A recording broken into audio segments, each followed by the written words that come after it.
Your heart is more likely to fail you in the 2 hours after you wake up than at almost any other time of day. That's not a scare tactic. It's a documented pattern cardiologists have tracked for decades, and most people have never heard of it. By the end of this video, you'll know the 5 ordinary morning habits that are quietly loading extra strain onto your heart during its most vulnerable window of the day. The exact physiological reason each one matters more than anything you'll eat for breakfast, and a simple, no-cost adjustment for each one you can start using tomorrow morning. Before you get to the list, you need to understand what's actually happening inside you between roughly 6 a.m. and 10 a.m. While you slept, your body was running on its calmest chemistry of the day. Then, as you approach waking, your brain starts flooding your system with cortisol and adrenaline to get you moving. Your blood pressure can jump by 20 points or more in the space of an hour. Your platelets, the cells responsible for clotting, become stickier. Your arteries tighten slightly. This is completely normal. Every human being goes through it.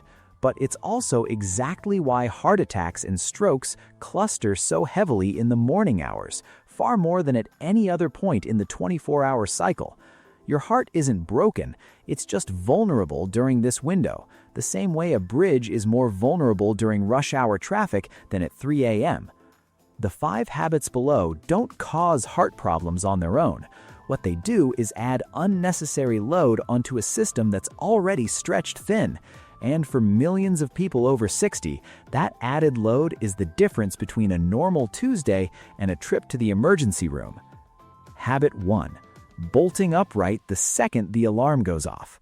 Here's the first one, and it's almost universal. The alarm goes off and you sit up fast, swing your legs over the side, and stand within a second or two. For a lot of people, that feels efficient. For your cardiovascular system, it's a small ambush.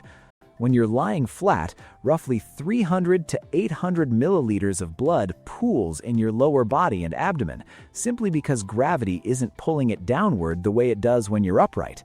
The instant you stand, your body has to redirect that blood back toward your brain and heart, and it does this through a rapid tightening of blood vessels and a quick heart rate increase.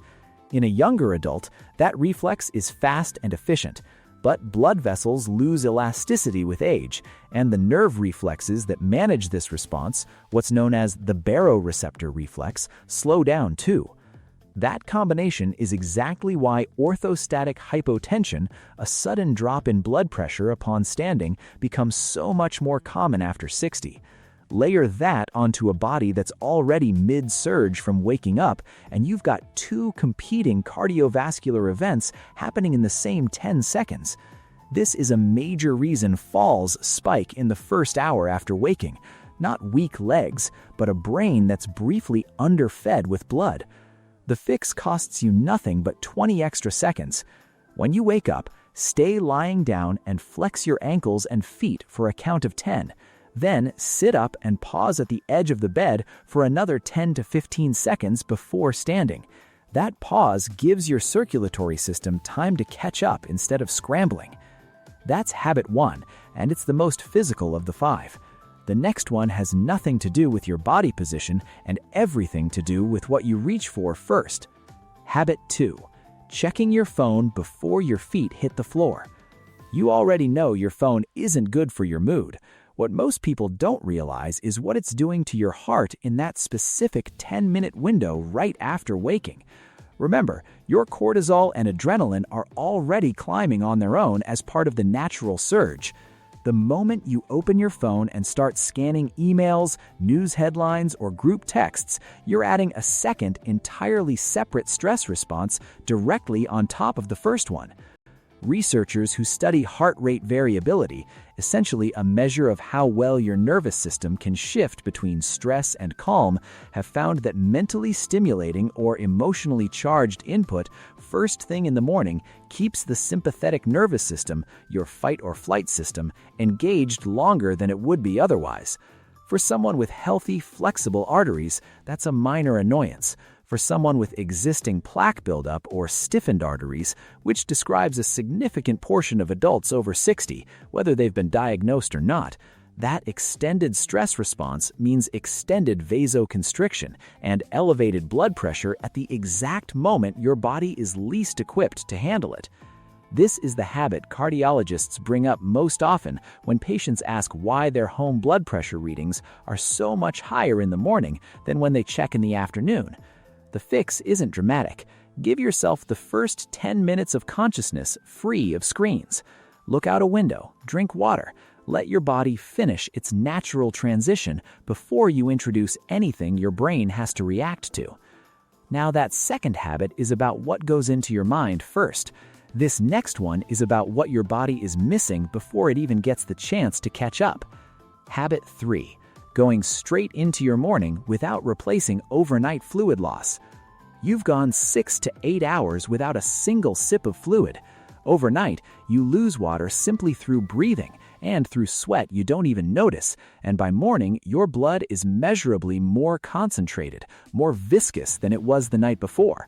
This matters because thicker blood is harder to pump and slightly more prone to clotting, which is layering directly onto a morning window where your platelets are already stickier than usual as part of that natural surge. To be clear, this isn't about coffee. Contrary to the old myth, coffee doesn't meaningfully dehydrate you, especially if you drink it regularly. Your body adapts, and the water in the cup largely offsets caffeine's mild effect.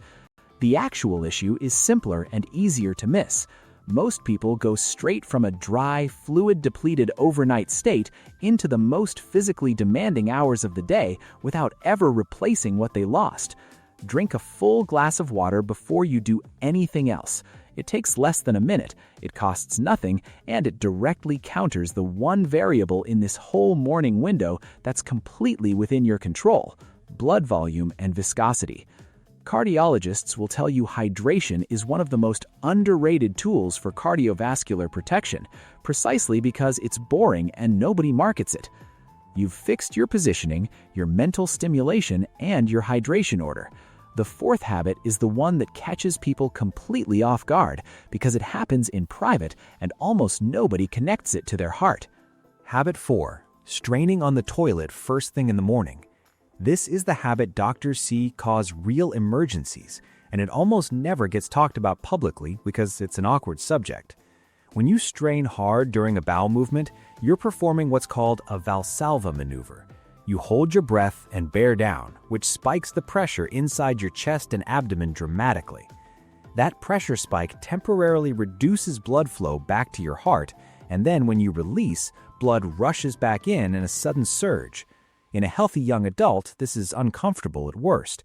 In an older adult, especially one with any degree of arterial stiffness or an existing heart rhythm issue, that sudden pressure swing can trigger a drop in heart rate, a brief arrhythmia, or in rarer but documented cases, contribute to a cardiac event. This is precisely why mornings are also when constipation-related fainting and even sudden cardiac incidents in bathrooms are more commonly reported than at other times of day. It's not coincidence.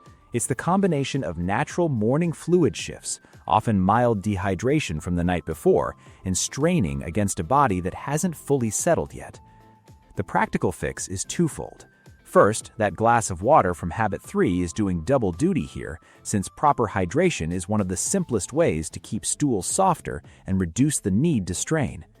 Second, if you do feel yourself bearing down hard, exhale slowly through the strain rather than holding your breath completely. That single adjustment prevents the dangerous pressure spike while still letting you do what you need to do. One more habit left, and this is the one that's grown more common over the last few years, specifically because of a wellness trend that sounds healthy on the surface. Habit 5. Jumping into cold exposure or intense exercise immediately after waking. Cold showers and cold plunges have become extremely popular, and there's genuine research behind cold exposure for circulation, mood, and recovery. But timing matters enormously, and this is where it gets risky, specifically for older adults. Cold water hitting your skin triggers what's called the cold shock response, an immediate involuntary gasp reflex, a spike in heart rate, and a sharp constriction of blood vessels near the skin's surface to preserve core heat. That vasoconstriction pushes blood pressure up quickly and forcefully. Now stack that onto the natural morning surge where your blood pressure and heart rate are already elevated before you've even left the bedroom. For a younger, cardiovascularly healthy person, that combination is jarring but generally tolerated. For someone over 60, particularly anyone with even mild, undiagnosed coronary artery narrowing, that double spike, natural morning surge plus cold shock, is one of the more common ways cardiologists describe patients arriving in the emergency room having felt completely fine the night before. The same principle applies to jumping straight into vigorous exercise, heavy lifting, or strenuous yard work within the first 30 minutes of waking, which is part of why cardiac events are disproportionately reported during activities like early morning snow shoveling. This doesn't mean cold exposure or morning exercise are off the table. It means give your body a runway. Wait at least 45 minutes to an hour after waking before any cold plunge, cold shower, or intense physical exertion, and when you do start moving, ease in with 5 minutes of gentle movement first, so your heart transitions gradually instead of being shocked into a second surge on top of the first. So here's what this actually looks like when you put it together. You wake up, you stay still for 10 seconds and flex your feet. You sit at the edge of the bed for another 10 to 15 seconds before standing. You leave your phone alone for the first 10 minutes. You drink a full glass of water before you do anything else. You breathe out instead of holding your breath if you need to strain on the toilet. And you give your body at least 45 minutes before anything cold or intense. None of that requires new equipment, a gym membership, or a single dollar spent. It requires about 2 extra minutes of patience during a window your body is already asking you to slow down for. That's the real takeaway here. Your heart isn't asking you to do more in the morning. It's asking you to do less, more slowly. If this changed the way you think about your morning routine, you already know what to do. Hit that like button so this reaches someone else who needs to hear it before their next sunrise. Which one of these 5 habits caught you off guard the most? Drop it in the comments because I read every single one. And if you want more of this kind of practical, science-backed guidance built specifically for protecting your health as you age, make sure you're subscribed because this is exactly what we are here for.